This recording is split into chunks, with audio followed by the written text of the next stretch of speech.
Well, hello, blacks, um, and everybody in between. I am Josh Rodgers, I am Bryan Haire. and we are here for another episode, a very different episode of the Jigsaw Podcast. We definitely going to talk about the perils, the praises. We're going to find them.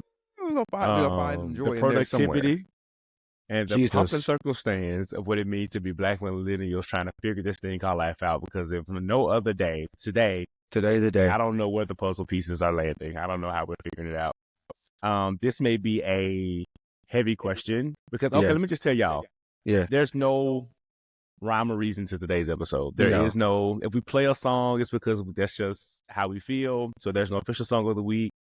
There is no letter. I'm sure there's a letter in the mailbox. We ain't reading it. Doing this podcast is a form of self-care. So this is a pocket of joy.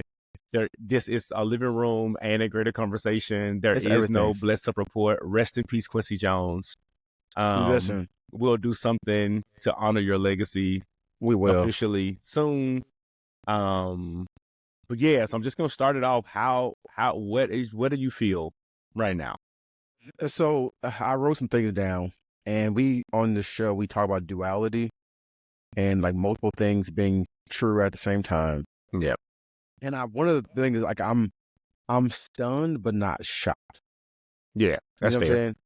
What I'm saying? I am hurt, but I'm not even I'm not hopeless, right? Mm-hmm. But I'm definitely hurt. I'm like a ball of emotions because I had hope. Mm-hmm. I had hope Mm-hmm. that maybe America would get it right. You know what I'm saying? Sure. But then it kind of like slapped me in the back of the neck with like, nigga, this is America. Mm-hmm. This is America.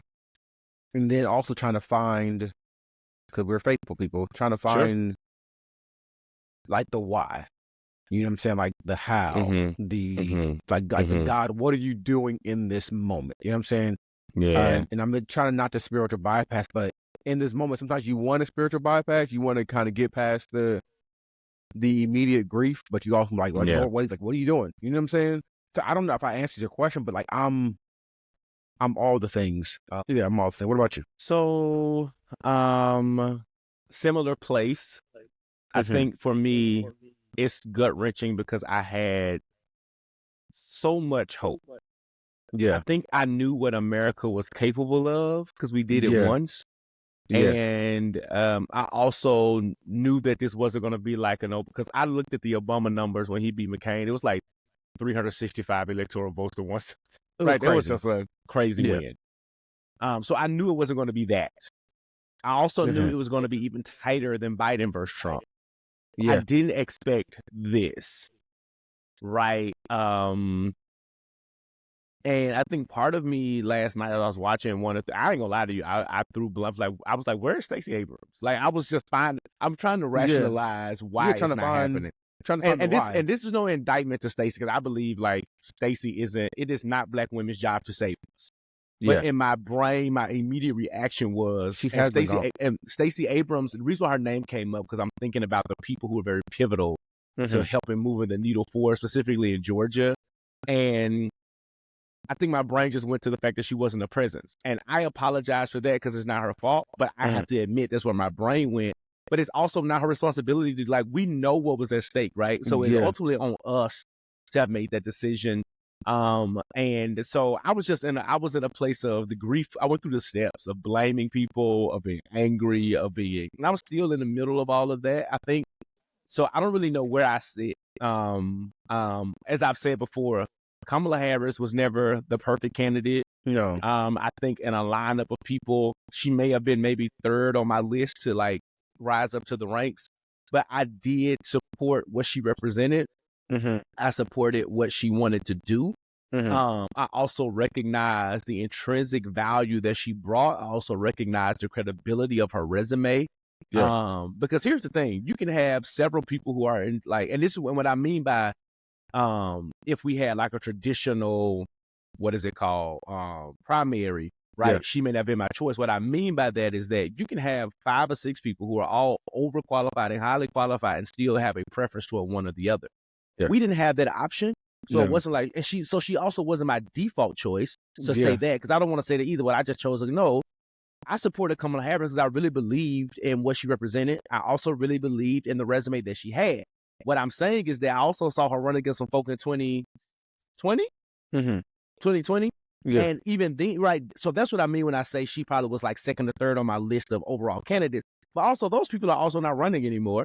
They also were not viable candidates. So none of that even matters. I'm just giving context to where I know that people were on the fence about, because I saw people say, well, this is just a clown show and I'm just voting for Kamala because of blah, blah. And if my parents didn't fight for this right, I wouldn't be voting at all. Like, I honor our ancestors and what they did to provide the right to vote for us.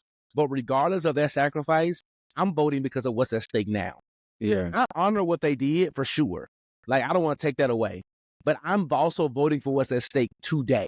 Yeah. Right? You know what I'm saying? Like, I'm voting in the same ways they were voting for what was at stake then, for their right to vote, for their right, you know what I'm saying, right to be treated equally or fairly, and we're still fighting for some of those rights. No. That's what I'm voting for today. So yes, I honor them and their sacrifice, but that is not the only thing fueling me, because I understand critically what a Donald Trump presidency can be. Yeah. You know what I'm saying? Yeah. And the dissonance that's about to exist in the fact that, you know, the Donald Trump tax cuts are about to expire in 2025, which means that the Biden tax policies and things are about to kick in officially, which means that when the economy turns around, he's going to get credit for work that he did not do. Yeah. And that's the same thing we saw in his first term. He thrived off the Obama tax plan and policies. Yeah. And then when his stuff hit, Biden, if you don't understand history any other way, look at when Obama took office. We had 8 years of Bush. Yeah. The housing crash happened under Obama, not because he did anything wild. That man, the housing crash happened in 2008, months into his presidency. He didn't have time to crash the economy, right? But he got blamed for it. We lived through that recession and the housing crisis under him because of 8 years of poor economic policies. Yeah. And he got us out of that. It took him 8 years to get us out of that. And we began to thrive economically under a Donald Trump presidency, but not because of him. No. And then what he did in 4 years, boom, we saw the effects of that in the next presidency. Yeah. And now, with, not to say that Biden's policies are perfect, we're likely going to see a turn that slowly is going to happen, but it is going to have nothing to do with the man who just took office. And that's the part that's so disheartening for me. It's almost like if you gambled, right? Yeah. And you've been putting pennies in the slot all night, and the person behind you put 1 penny in and we hit the jackpot. It's like, that's what's about to happen. And he's going to try to take credit because I'm going to say this, I'm going to throw it back to you. This election was not only like what we saw misogyny and racism win, we saw the uneducated win. Yes. A bunch of people who have no idea what anything civics means at all. They have no, like, when I see the interviews of people say about the tariffs, I saw one, they was like, oh yeah, we need the tariff info. And we were like, who pays the tariffs though? We do. It was like, the other people pay tariffs, like, no. The consumers do. Yes. Right? And they don't know these things. They're just spewing out the same stuff Donald Trump is saying. So that's the thing. Like, it is people who are supremely, and I know I saw the jokes, like some of y'all don't know nothing about social studies because your football coach is just a social studies teacher. I'm grateful that I didn't have that. But it is true. I think a lot of us we saw social studies and civics as this class we needed to get by. And we are so and which is why I believe the Republicans are trying so hard to ban, like, put all these restrictions on education, ban history, because the more we know, like, if you are truly educated, there's no way in the world you will fall. To me, I'm not going to say you can't be Republican, but there's no way in the world you will fall on the side of Donald Trump. Yeah. And I'll pause there because because to me, I feel like, and that's and to your point, I'm looking at the long game, right? I'm looking at Supreme Court justices. I'm looking at what he was able to do in the 4 years to take us down. I'm thinking about him wanting to end the Department of Education, to end the IRS, like all these things and institutions that made the country what it is. And then you openly saying the LARP and I'm going to, hopefully not have to vote again and all that kind of eliminate some of the things and try to prop yourself up. to your point, like I had a racist white teacher in high school who taught us political science, Mr. Westlake. And one thing I've always learned is he said that the current administration, basically economy, as you say, is based off the previous administration. That's if he ain't teach one thing, he taught that, and I've always remembered that, which is why I really wanted Hillary to win, because I knew that she was going to get that wave of a good economy, and then if she would have won and ride the wave, she would have rode the wave. Say what you want to say about the Clintons under Bill. Listen, and because it wasn't Bush's policies, that because he was only there 4 years, and then we had some economic challenges Bill's first go around, but then we were up. So that's the thing, that it's like knowing the reality of it all, and really knowing and being educated on things, and then seeing how the voter turnout was less. When I saw the statistic, I mind you, I avoided TV yesterday, but I went to go get some breakfast, and it said early voting was down in 35 states. I said, oh, that's a big indicator of, because in most Democrats usually vote early, which is what kind of beat Donald Trump last time. It was all the early voting and the absentee ballots. Yep, which is what won last time, because most folks don't vote on election day. Like Democrats don't vote on election day for whatever reason. Don't vote on it. So I was like, damn, like okay. So then you saw a few things, and I kept, but then also there were some factors, and putting things into context. Again, got into the race at the last minute. You know what I'm saying? Like she did a great job for being in the race at the last minute. Absolutely. It's kind of like you made lemonade out of being, 3 months, maybe 3 months. You were in the race for 3 months. You know what I'm saying? And the amount of money and support she was able to galvanize and raise in that time was mind-blowing. Granted, it was tough in those swing states. Being a black woman, you know what I'm saying? Like, it was an uphill battle. I will say that. So at this point, like, I'm trying to find the light. I think that it's just the understanding of the darkness of it all. Yeah, I know what the darkness is. I know what the darkness is. So you just said something about it being an uphill battle because she's a black woman. And I think what we have to recognize is that a lot of conservative people, black and white, let's just keep it a buck. Yeah. We're saying things like, we're not going to vote for her just because she's a black woman, and we need to take race out of this. Well, the white people haven't. A lot of racist white people haven't. And I believe, this is why I say the uneducated won, but I have to preface that by saying it was racism and misogyny that won as well. Because the reason why I believe we saw an uptick in these rural Republicans voting, because they did not want a black woman. And I honestly believe that a woman can be president, but I think it is going to be so much of a task. Yeah. It's been proven for a black woman to be president. I really, because you had the men who can't, like, there were older black men like, ain't no woman supposed to be blah, blah, like, you have that, you have that exists. Then you have white men that just don't want no black person, and then a black, you don't even respect your own white wife. So you want a black woman to lead you and say that she's leading you, and things like that. And this goes beyond, like, because people complained about, oh, she ain't black enough, she faked that, but when it came down to it, you recognized her as a black woman.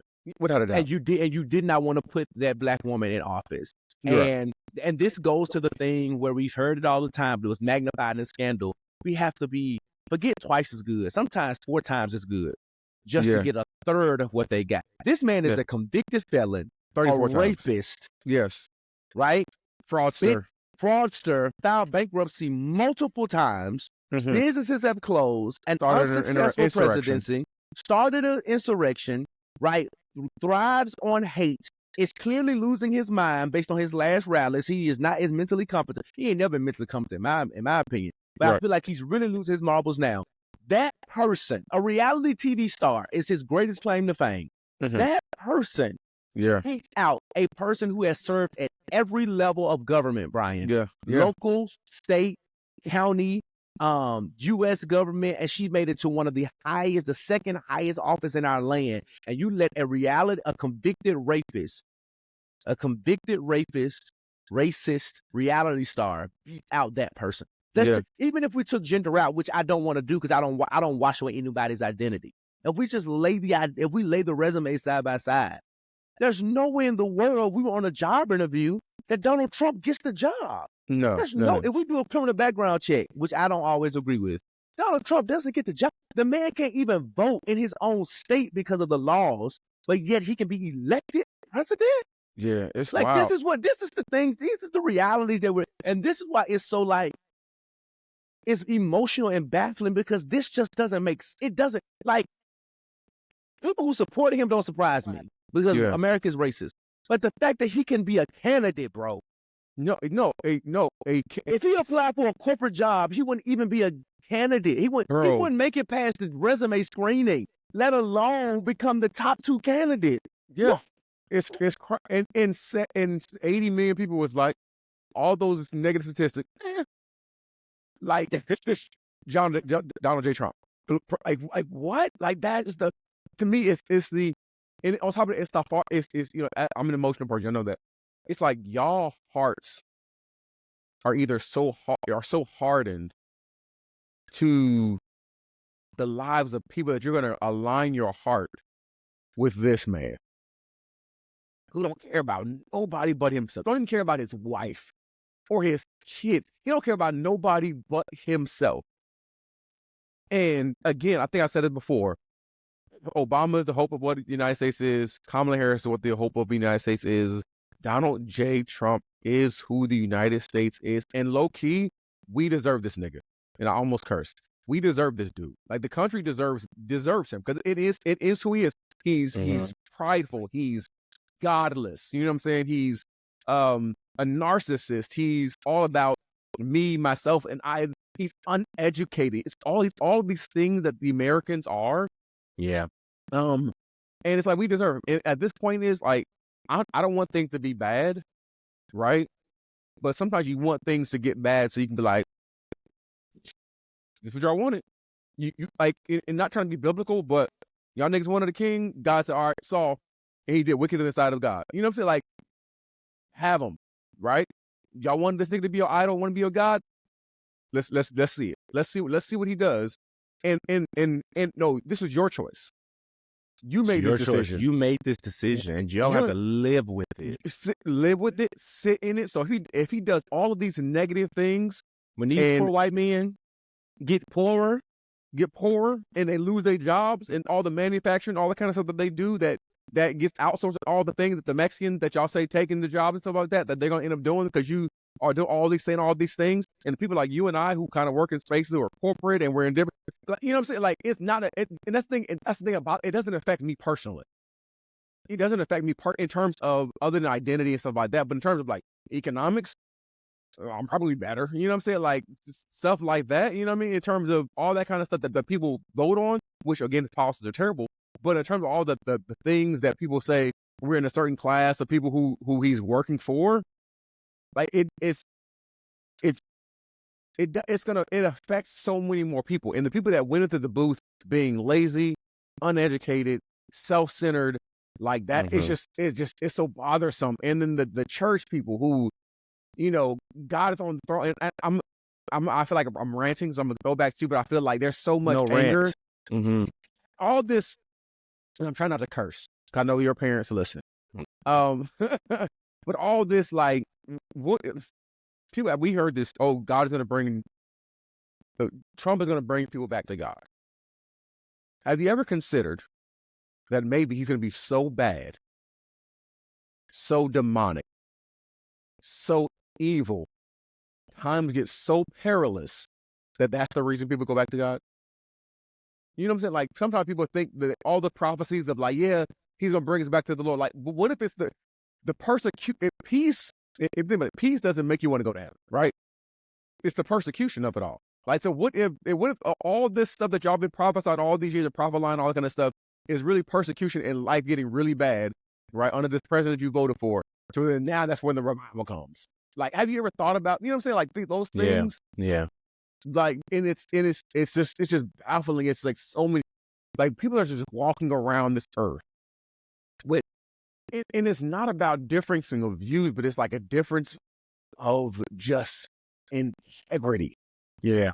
That's the thing that it is a difference of integrity and moral and I'm not perfect by any stretch of the imagination, but like you literally said, let's put the most immoral person to lead the country and then say that it was God's choice. It was God's choice. So I want to go back to the spiritual folk too, because I have my issues with them as well in this, and that we are when God sent His Son, His name was Jesus. Yes. And in that, but let me take that back. Even before we got Jesus, even though the God of the Old Testament was like hellfire and brimstone, people still had the ability to make choices. Now, the consequences for those choices was much stronger. Back then.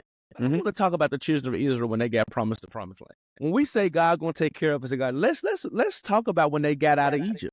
When they got out from under their Pharaoh, had a miracle, crossed the Red Sea, and went in and was supposed to travel through the wilderness. What was it, like a 3 to 4 day trip max or something like that? Lasted 40 years. Why? 40 years. Because of their choices. We don't even go into the choice of being disobedient. Just their choices. Now, Josh, what does that have to do with anything? Y'all keep saying God gonna take care. He's the only one who leads me. You know what God did in the wilderness? He took care of them. He took care of them. He had manna if they ate. Talk about it. Their clothes grew on them. They didn't look bad and raggedy. They were still like the people. Now, there were some people who died, of course, by virtue of, life and times. But God He preserved them. He sustained. He took care of them. He did. They were able to low-key thrive in a wilderness situation. Right.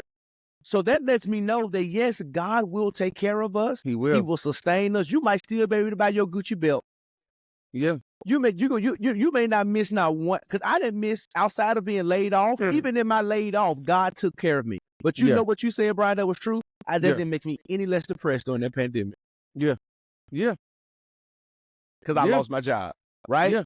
I was late. It was the first time I ever got laid off. I felt like a failure, and it wasn't even my fault. Right? And it took months for me to find another job. When I finally got another job, guess what? It was a racist job with a bunch of white men who did not like my blackness in that space. So God yet provided, but I went through a season of hell. Even after I got another job, was still hell before I got to the space where I can feel like this is where God leaded me to be. Right? So I went through a wilderness season, and these wasn't even my choices. Right? Like these, because the job that I took, I didn't necessarily want, but I took it because that extra little money from unemployment ran. I was getting, once it ran out, bro, I was getting $300 a week. What am I gonna do with that? Right. You know what I'm saying? I got a family of 4. I was about to say, it ain't even $100 per person. Yeah. You know what I'm saying? So, needless to say, God will take care of us, but that does not. But here's the thing: in Him taking care of us, did not take them out the wilderness. No, that's the point I want us to understand. Yeah, He sustained, but they remained in the wilderness because of their choices.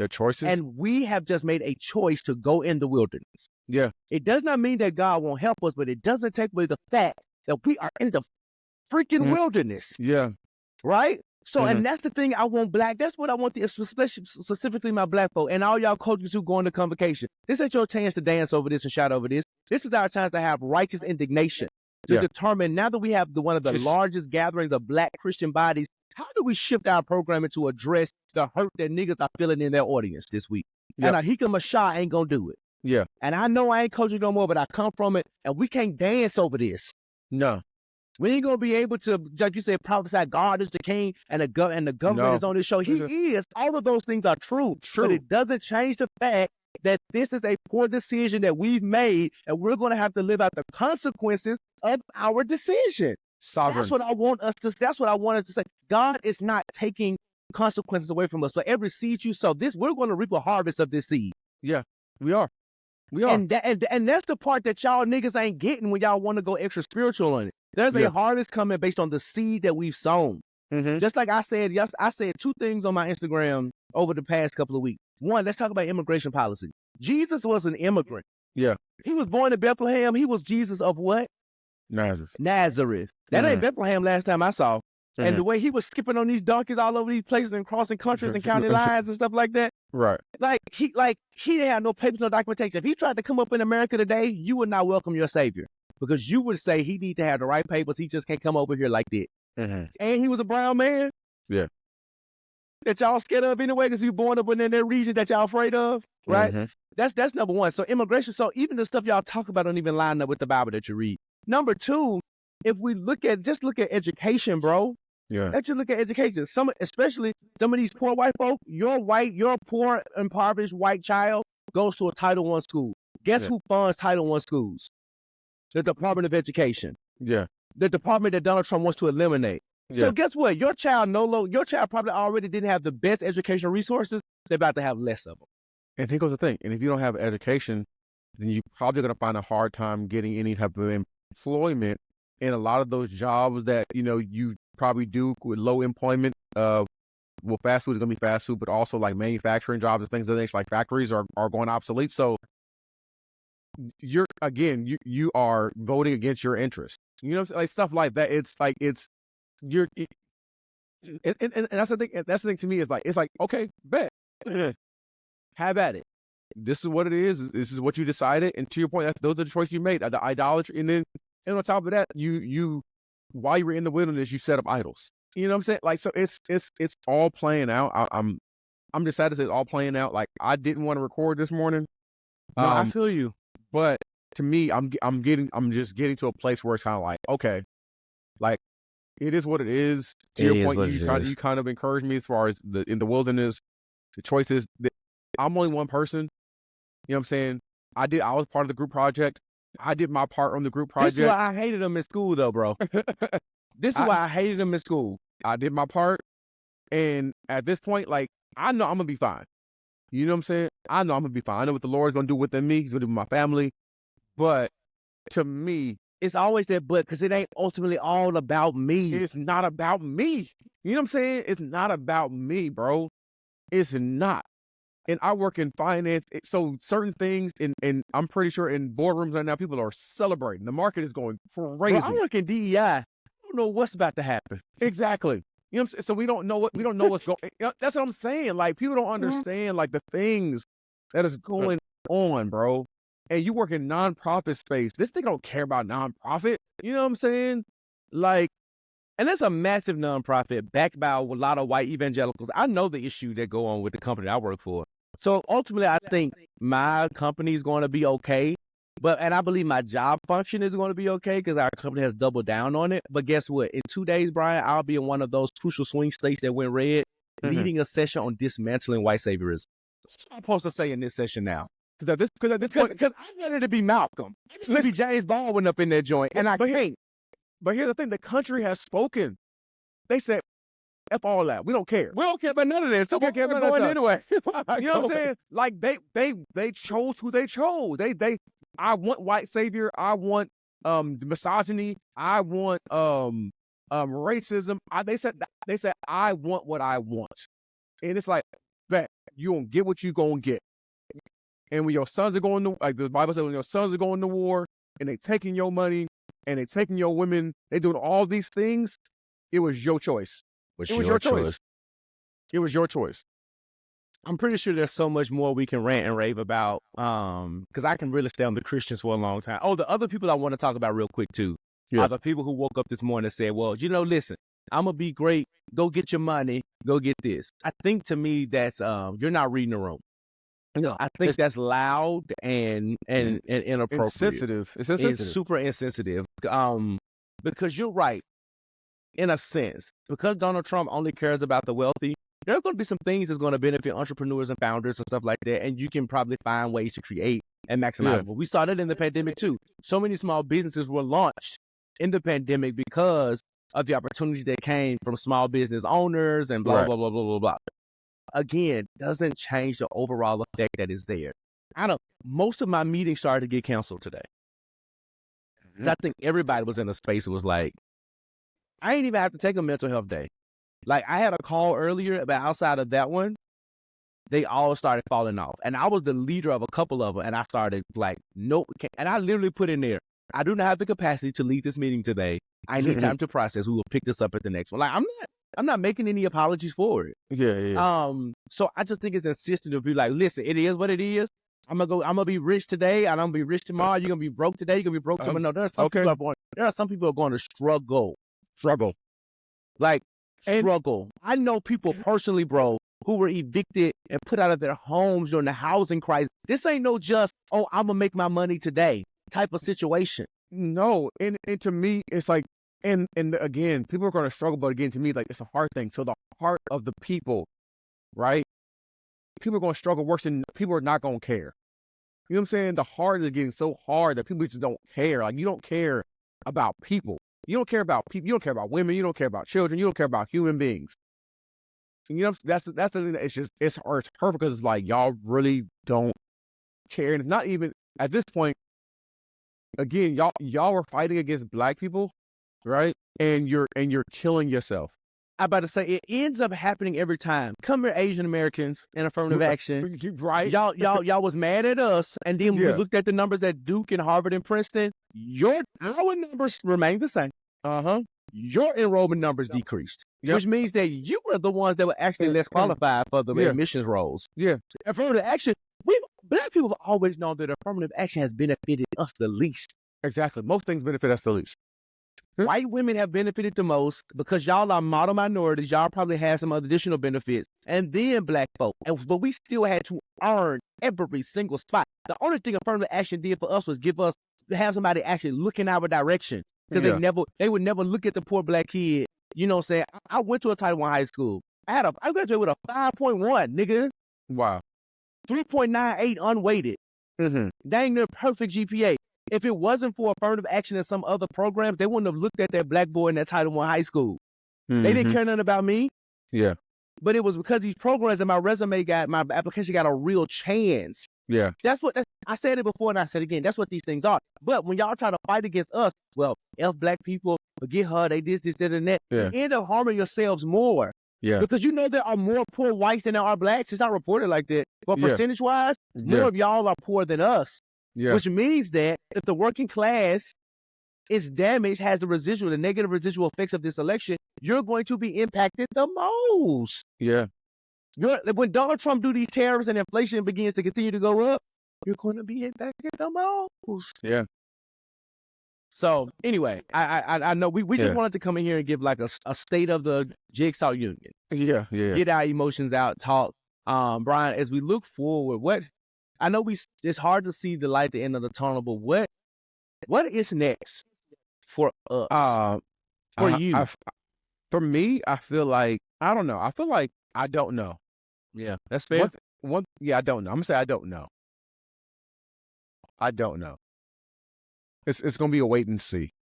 Still bracing for the worst and just seeing what happens. What about you? I'm in the same way. What I am thinking through is though the ways in which we can organize and do things. So I'm gonna say this out loud so I can hold myself accountable. I've been looking to start my DEI consulting business for a while, but I think it's time to really do it. And that'll be my way of kind of organizing. And within that, maybe hosting some like coffee chats with DEI practitioners. Because I feel like we need space to just sometimes come and talk and emote and have that space. So for me, I want to do what's in my power to begin to not just like the same like fervor I had in trying to what was I about to say? Getting people to vote and all this other kind of stuff. I want to provide the same. I want to be able to be just as passionate about providing resources. And I don't have the answers right now. These are things that came to my mind over the last night or so. So don't expect them to be built out in the next day, or because if you know Josh Rodgers, they might be built out in the next day. Who knows? Probably. However, what I'm saying is though, I don't know a real path forward, but I do know there's an indignation for me to do something, even in my church. Right? Yeah. I want to make sure that the programming that we do from that level includes how we pour back into communities, how we, help people live and thrive, not just outside, but within. I think so many times, and I'm going to leave it at this, even in church, we be so caught up giving to the community that we neglect the people that actually sit in the pews with us. Yeah. And not knowing that they too be poor, they too be struggling mentally, they too be going through. So I want to make sure that there are wraparound services and things like that can support us through this, because everybody ain't going to be at the top 1% of givers in your church. Right. So what about the people, again, just like we said, what are people that's in our churches that are going to be suffering? I feel like with the position that I hold, it's part of my responsibility to do this. So I want to be able to begin to think through, after I navigate a few more of my emotions, what can we do to make sure that these next 4 years are not pure hell? Yeah. Whatever's in my, and I know I don't have a whole lot of power, but the influence that I do have, what can we do? I'm interested in things like Afrotech next week to see what that looks like, what conversations exist, what the vibe is going to be among a gathering of Black folk looking for jobs and opportunities, and you just got hit in the stomach, right, by this. So I don't know. I am pessimistic, to be honest with you. I don't have a lot of hope right now. Yeah. And I know faith is the substance of things hoped for, but I don't know what to hope for. Yeah. Right. You know, if I'm being honest with you, I don't know what to hope for. So my faith is really relying on the fact that Jesus is king. Yeah. That's it. Like, I know that he's king, and that's all. Yeah. That's the only truth I have right now. Anything else is just, I would be lying to you and be being fake deep. All I know is that God is still God. I know that for a fact. God is still God, but God ain't my president. Right. Yeah. That's it. God was still God when Saul was king, but he was not. You know what I'm saying? Like, he was still God, but you still had Saul. You still had Pharaoh. You still had Nebuchadnezzar. You know what I'm saying? Like, none of we love to uplift those things. God was still God doing slavery. He was still God doing Jim Crow. He was still God doing slavery. He was still God doing the civil rights movement. He was still God. But our ancestors still had struggles and fault. Our ancestors was still beaten and persecuted and abused. And he was still God. And I'm sitting in the dissonance of that today. He's still God, but I'm still frustrated. Yeah. Yep. That's it. And that's it. Woo. That's good. Nevertheless, this has been an episode of the Jigsaw Podcast. I'll let y'all know next week, I'll be deep into Afrotech. Brian is doing some traveling, so we will likely not see y'all next week. But we're going to do our best to give y'all some content, for the holidays and all the different kind of stuff. Next time we come, we're going to be full of a little bit more Jesus joy. Oh, yeah. Today we need to be James Baldwin, Malcolm X. We need to be all the people. Yeah. And stuff like that. So we love y'all. Appreciate y'all. Take care of yourselves. Please do. Take care of yourselves. And this is likely dropping a day early. You're going to get this on a Wednesday. We're recording on a Wednesday. We're just going to put this out here for y'all. This is our kind of like, we in the living room meeting and talking as brothers and sisters and family members. Yeah. So love y'all. Please, if you need to cancel your meetings, turn off TV, get off social medias, do whatever you got to do. Go read a book. Go light a candle. Go be like our brother Marcus Thomas. And I'll leave it at that. Do it, whatever you need to do to take care of yourself for real, though. Cook your favorite meal. Eat. Break your diet today. Go to the gym and be at the gym for 4 hours if you need to. Do whatever you need to do to make yourself feel good. I love y'all. I appreciate y'all. Brian, any last words? Continue to support, subscribe, do all the things. We love you. We appreciate you. We are a community, so if you want anything, you need to reach out to us. Let us know. Reach out to us. It's a great time for community and for family. Jigsaw, the puzzle pieces. We are a family. We do love you. We support you. We thank you for the support. So it's not one way. So if you have any questions, comments, concerns, DM us, and we'll reach out and kind of deal with this together, because that's what we are. We are a family, part of a giant tree. Retching us with the sky. That's just not. That's trying to bring you some joy. We are a family. Ooh, it ain't just you and I. Ooh, growing wise and going stronger. We are growing free. Praise God. All you do is what you can while you can, very best ways you can. A lot of y'all got caught with your work undone. Y'all didn't vote, or you voted for the wrong vote. Right. Nevertheless, after this, let's do better, and let's not ever get caught our work undone again. Love y'all. See y'all next time. Peace.